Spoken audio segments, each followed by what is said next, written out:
Assalamualaikum warahmatullahi wabarakatuh. Halo adik-adik, apa kabar semuanya? Semoga kalian selalu diberi kesehatan dan kelancaran dalam menuntut ilmu.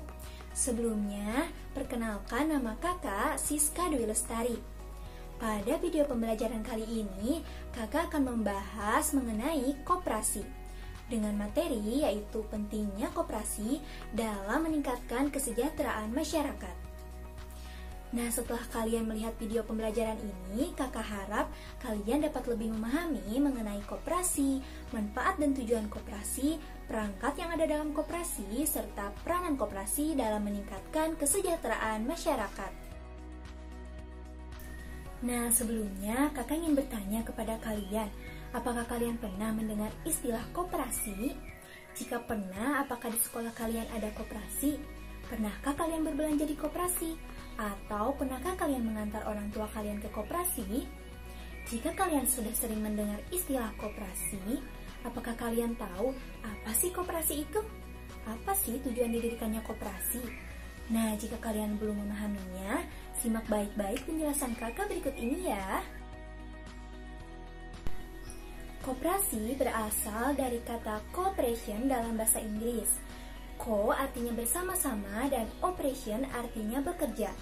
Nah, maka istilah cooperation bisa diartikan sebagai bekerja sama atau berusaha bersama. Kemudian kata cooperation diserap dalam bahasa Indonesia yaitu koperasi. Koperasi adalah jenis badan usaha bersama yang beranggotakan orang-orang atau badan hukum yang kegiatannya itu berdasarkan prinsip kerjasama dan asas kekeluargaan. Sehingga koperasi sering disebut sebagai organisasi dari anggota, oleh anggota, dan untuk anggota. Koperasi di Indonesia didirikan pada tanggal 12 Juli 1960. Sehingga tanggal 12 Juli diperingati sebagai Hari Koperasi. Koperasi di Indonesia dicetuskan oleh Bapak Dr. Andes Muhammad Hatta, sehingga beliau diangkat sebagai Bapak Koperasi Indonesia. Yang selanjutnya ada tujuan dan manfaat dari koperasi. Tujuan dari koperasi yaitu untuk meningkatkan kesejahteraan anggota dan masyarakat, serta dapat membangun tatanan perekonomian nasional agar terwujudnya masyarakat yang maju, adil, dan makmur. Nah, ada juga manfaat dari koperasi. Yang pertama yaitu untuk meningkatkan kesejahteraan anggota dan masyarakat, bukan untuk meraih keuntungan pribadi. Yang kedua, dapat menyediakan kebutuhan para anggotanya. Yang ketiga, untuk mempermudah anggotanya memperoleh modal usaha. Dan yang keempat, koperasi merupakan dasar untuk memperkokoh perekonomian rakyat. Nah, ternyata koperasi juga mempunyai landasan yang sangat kokoh dan kuat.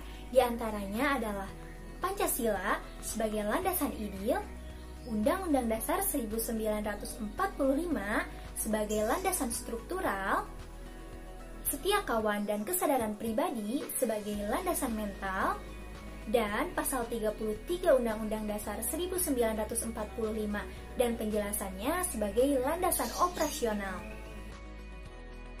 Sebagai sebuah organisasi, tentunya koperasi juga mempunyai lambang. Nah, lambang koperasi ini memiliki arti atau makna tersendiri. Seperti yang pertama itu ada roda bergigi 5 yang mengandung arti berusaha keras yang terus-menerus.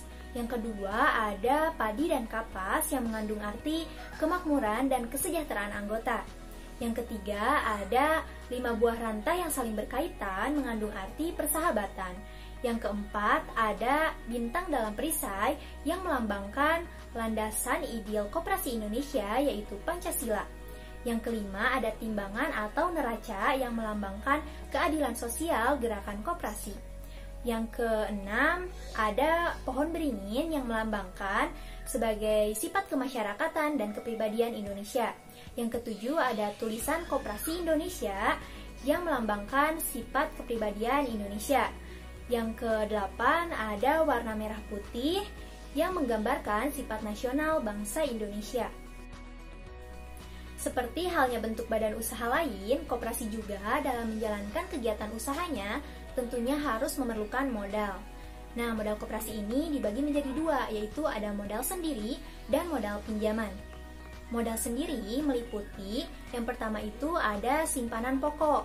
Simpanan pokok yaitu sejumlah uang yang wajib dibayarkan oleh anggota kepada koperasi ketika masuk menjadi anggota dan dibayarkan hanya satu kali saja. Yang kedua ada simpanan wajib, yaitu simpanan tertentu yang harus dibayarkan oleh anggota kepada koperasi dalam jangka waktu tertentu. Misalnya dibayar setiap bulan dengan jumlah yang sama setiap bulannya. Yang ketiga itu ada dana cadangan, yaitu dana sisa hasil usaha yang tidak dibagikan. Yang keempat ada hibah, yaitu sejumlah uang atau barang yang bersifat pemberian dan tidak mengikat. Selain modal sendiri, ada juga modal pinjaman yang meliputi pertama itu ada dari anggota dan calon anggota selain dari simpanan pokok dan simpanan wajib. Yang kedua ada dari koperasi atau badan usaha lain. Yang ketiga pinjaman dari bank atau lembaga keuangan lainnya. Yang keempat dari penerbitan obligasi dan surat hutang lainnya. Yang kelima sumber lain yang sah. Selanjutnya yaitu ada perangkat organisasi koperasi. Yang pertama itu ada rapat anggota adalah wadah aspirasi anggota dan sebagai pemegang kekuasaan tertinggi dalam koperasi. Yang kedua itu ada pengurus, yaitu suatu badan yang dibentuk oleh rapat anggota dan disertai jabatan untuk melaksanakan kepemimpinan koperasi. Yang ketiga ada pengawas, yaitu suatu badan yang dibentuk untuk melaksanakan pengawasan terhadap kinerja pengurus. Adapun kewajiban dan hak selama menjadi anggota koperasi.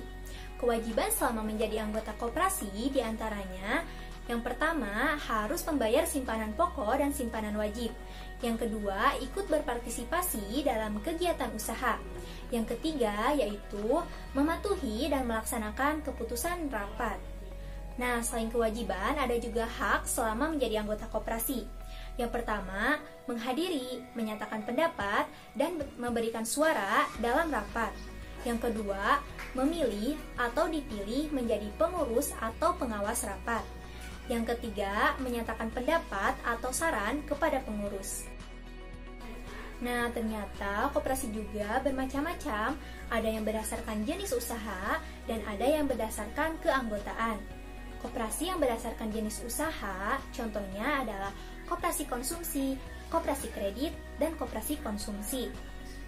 Nah, sedangkan koperasi yang berdasarkan keanggotaan, yaitu ada koperasi pensiunan, koperasi pertanian, koperasi pegawai, koperasi sekolah, dan koperasi unit desa atau KUD.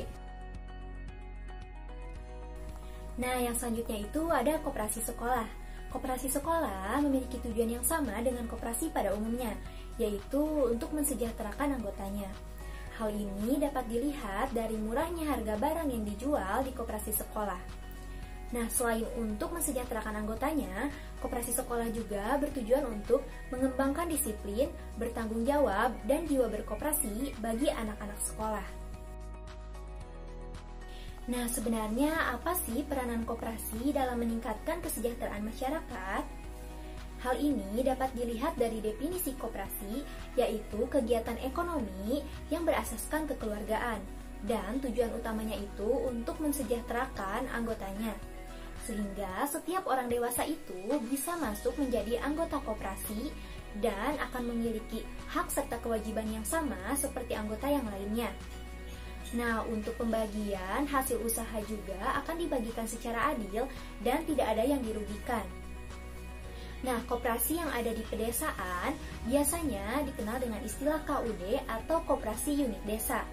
Nah, KUD ini bisa membantu para petani atau nelayan untuk mempermudah pekerjaannya. Nah, untuk para petani misalnya akan diberikan bibit yang unggul, serta pengolahan dan penjualan hasil panennya. Nah, untuk para nelayan bisa menjual ikannya di KUD serta bisa mendapatkan pinjaman dengan bunga yang murah.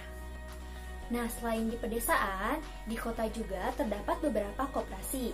Misalnya ada koperasi pegawai suatu perusahaan, ada koperasi sekolah atau yayasan, koperasi pedagang, dan koperasi pensiunan. Nah, sebenarnya untuk koperasi yang ada di pedesaan maupun koperasi yang ada di perkotaan itu sama saja. Tujuannya adalah untuk meningkatkan kesejahteraan para anggotanya ataupun meningkatkan kesejahteraan masyarakat.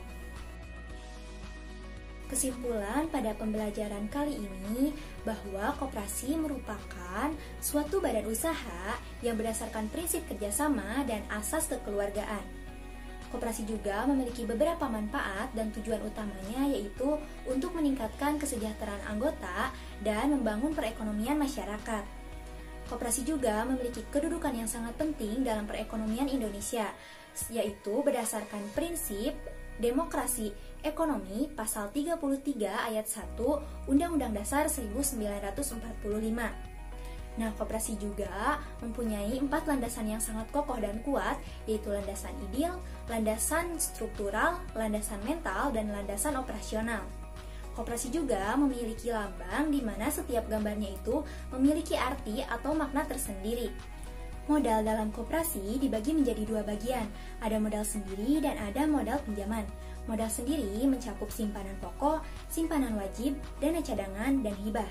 Sedangkan untuk modal pinjaman yaitu berasal dari anggota atau calon anggota, berasal dari koperasi atau badan usaha lain, berasal dari bank atau lembaga keuangan lainnya, berasal dari penerbit obligasi, serta berasal dari sumber lain yang sah.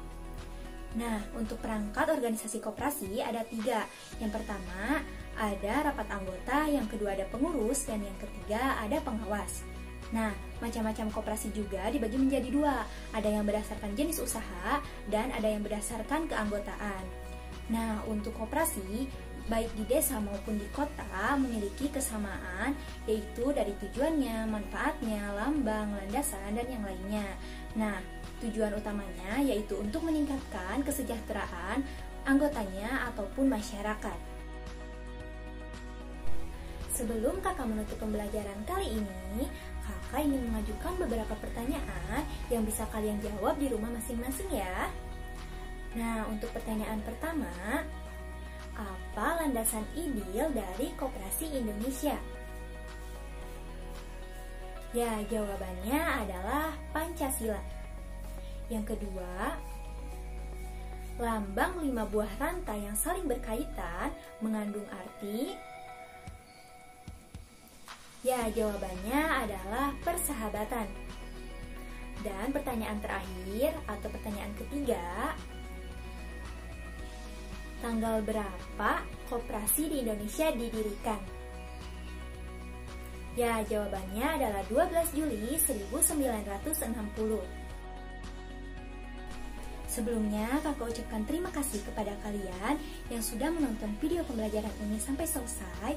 Mohon maaf jika banyak kekurangan. Semoga dapat menambah wawasan dan ilmu pengetahuan kalian. Nah, untuk kalian yang ingin mengetahui materi-materi IPS yang lainnya, kalian bisa subscribe channel berikut ini. Terima kasih atas perhatiannya. Mohon maaf jika banyak kekurangan. Wassalamualaikum warahmatullahi wabarakatuh.